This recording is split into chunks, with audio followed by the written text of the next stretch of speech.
Anthony Edwards may mensahe sa Big 3 ng Clippers. LeBron, nararapat ba ang statwa sa Heat? Binati niya si Wade. At Warriors, nahanap na ang missing piece sa puzzle. Ngunit bago ang lahat, kung gusto nyo ng matibay na basketball shoes, New Adidas Fashion, mabibili lamang sa halagang $1,299. Click lamang ang link sa comment section or bisitahin lamang ang tfen.com for more high-quality shoes. Ang Minnesota Timberwolves ay tinalo ang LA Clippers sa araw na ito sa likod sa great performance mula kay Anthony Edwards. Ang Timberwolves star ay nagtapos kasama ang 33 points, 9 rebounds at 6 assists sa offensive end habang kabilang ang 2 steals sa depensa. Ang magsalita sa mga reporters matapos ang laban, si Edwards ay napagtanungan patungkol sa pagsubok na makaharap ang Clippers at lalong-lalo na sa mga starters na sina Kawhi Leonard, Paul George at James Harden. Ito ay laging hangad ko na makaharap ang Clippers, ayon kay Edwards. Sa bawat nasa harapan mo sila, alinman kina Kawhi Leonard, Paul George or James Harden, lagi nilang sinusubukan na mag-isolation sa iyo. Kailangan mong kunin ang pride na ito at pagsubok at subukang makipagkompetensya sa kanila. Si Kawhi ay pinahirapan ako sa mga bucket ko ngayong gabi. Ngunit sa kabila nito, marahil nagkaroon naman ako ng maayos na trabaho. In basketball, I'm going against the Clippers. That's why I look forward to playing them all the time, because regardless of what in front of Kawhi, PG, or James, they're going to try to isolate you. So you got to take pride in that challenge and try to stand them up. Kawhi gave me like a tough bucket today. But other than that, I think I did a pretty good job. Dinagdag rin ni Edwards na ito ay labis na kahulugan para talunin ng Clippers, lalong-lalo na kung paano sila naglalaro nitong mga kasalukuyan. Dahil bago nila pinasok ang laban na ito, sila ay naipanalo ang 17 games mula sa kanilang huling 20 games. Ito ay tiyak na mahusay na panalo para sa Timberwolves, ngunit para sa Clippers, ito rin ay napaka-frustrating loss sa kanila na siyang nasimulan ng game sa isang masamang balita dahil si Ivica Zubac ay maagang napaalis sa laban dahil sa right calf tightness. Ang center ay nakakapaglaro ng great basketball simula pa man noon sa kanyang maagang season na kung saan nagkaroon rin ito ng back issues at siya ay pwedeng magiging napakalaking bagay sana sa larong ito kontra Timberwolves. Ang nasabing ito, ang Clippers pa rin ay tanaw na nagkaroon ng tsansa para manalo laban sa team na ito. Sa ibang balita naman mga kaibigan, si LeBron James ay nagkaroon ng kahanga-hangang season para sa Los Angeles Lakers ngayon. Gayunpaman, ang kanyang old Miami Heat teammate na si Dwayne Wade ay hindi na nakipagbahagi sa sahig kasama ito. Sa halip, si Wade ay pinangaralan ng incredible statue matapos ang kanyang run kasama ang Miami. Dahil sa balita, si James ay binigyan ito ng panahon at nag-react sa pangyayari. Si LeBron ay nagtungo sa social media para batiin si Wade sa ginawa ng franchise. Congrats Trey, ito ay napakalaking bagay. Ito ang mensahe ni LeBron sa kanyang Instagram account. Ang dalawang basketball stars ay gumawa ng pangalan noon sa kanilang Miami Heat days, sa panahong ang dalawa ay nanalo ng championship ng magkasama. Bagaman si Wade ay sinimulan ng binuo ang kanyang pangalan at Heat legacy, bago pa man dumating si James. Ang Miami ay pinili si Wade sa 5th overall pick noong 2003 draft. Ang former star shooting guard ay iginugol ang lahat, ngunit 1.5 season ay naglaro ito sa Cleveland Cavaliers at Chicago Bulls during sa kanyang 16 years NBA career.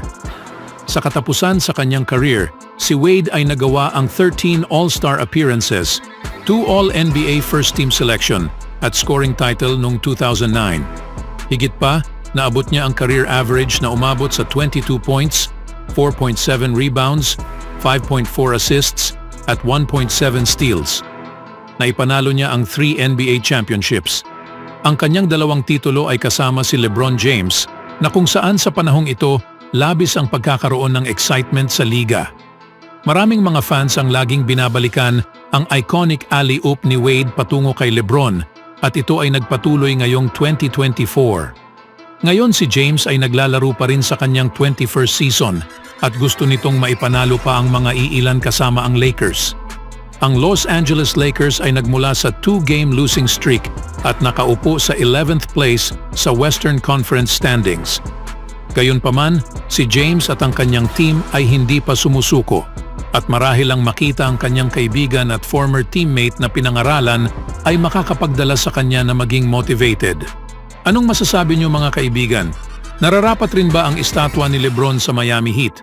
Sa sumunod na balita naman mga kaibigan, ang potential trade para sa Toronto Raptors forward na si Pascal Siakam ay pwedeng maghatid sa Warriors ng braso at mga paa. Ayon sa ESPN na si Adrian Wojnarowski sa araw na ito ngayon sa NBA Today, tinalakay nito ang trade market ni Siakam at inireport na aktibo pa rin ang Golden State. Ngunit dito binanggit na kung sino man ang mga teams na gagawa ng trade sa 29-year-old ay dapat maghanda na mag-offer sa kanya ng max contract bago pa man ito magiging unrestricted free agent sa paparating na sa 2023-24 season.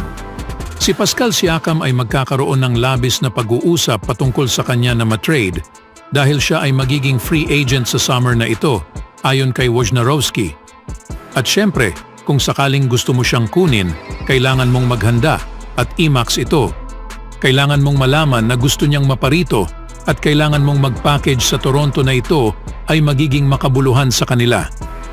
Patuloy ni Woj, ang Golden State na engaged na kay Siakam sa mahabang panahon, ay ngayon nagkaroon na ng perpektong pagkakataon dahil ang mga teams ay open para gawin nila ang gusto nilang dapat gawin habang walang pag-aalala kung gusto nga ba nila itong mapanatili or bigyan ng max.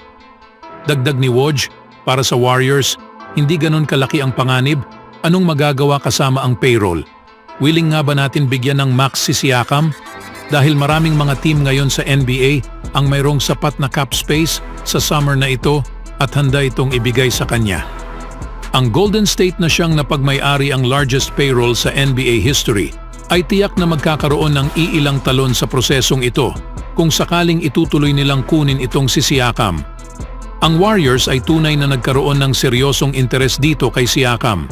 At pagtatapos ni Woj, wala sa pag-iisip niyang ito ay napakahirap na daan para sa Golden State dahil siya naman ay maraming salita at kakayahan para magpakita kahit saan man ito tutungo. Isang bagay na naging missing piece ngayon ito ng Warriors sa puzzle. Anong masasabi niyo mga kaibigan, si Pascal na nga ba ang missing piece ng Golden State? At speaking of missing piece ng Warriors, good news mga kaibigan, dahil si Draymond Green na siyang nakikilalang puso ng team ay magbabalik na sa lineup ng Golden State at ito nga ay mangyayari laban sa Memphis Grizzlies. Always do it on my own, so I gotta get through it. And the only thing I know is to love what I'm doing. Never give up, never slow, till I finally prove it. Never listen to the no's, I just wanna keep moving. Keep my head up when I act, head up that's a fact. Never looking back, I'ma keep myself on track.